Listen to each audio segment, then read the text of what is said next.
আমি কালীগঞ্জ আইটি কলেজের সুইং টেকনোলজির স্টুডেন্ট। তো আমরা সঠিক সময় মতো আমাদের দুটো কাজ কমপ্লিট করেছি ম্যাম। কি কাজ ছিল তোমাদের? প্র্যাকটিক্যাল পরীক্ষা ছিল বেবি ফ্রক আর শার্টের কলার। শার্টের কলারটা শার্টের কলার ছিল। আচ্ছা, তো বেবি ফ্রকটা তৈরি করেছি, একটু দেখি আমার একটু দেখো তুলে।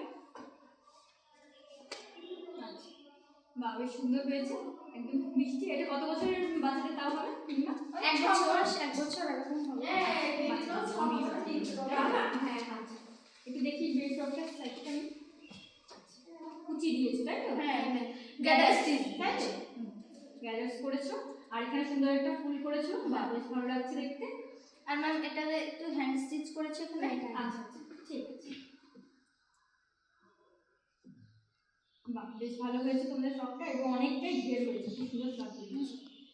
যেহেতু গ্যাদার স্টিচ করেছো বেশ ভালো হয়েছে। আর এটা সম্বন্ধে একটু বলো। এটা শার্টের কলার। আচ্ছা, ছেলেদের তাই তো? ছেলেদের। একটু দেখে নিই আমি। বাহ বেশ ভালো হয়েছে। আচ্ছা, তোমাদের পুরোপুরি কমপ্লিট? হ্যাঁ, কমপ্লিট। ঠিক আছে, এবার কি করবে বলো? ফর্মটি জমা দেবে তো? হ্যাঁ, আচ্ছা, ঠিক আছে, বেশ একটু ক্লোজ নিয়ে নাও। আচ্ছা, বেশ ভালো হয়েছে তোমাদের ফ্রকটা। আচ্ছা বেশ, তাহলে আমি জমা দিয়ে দিচ্ছি।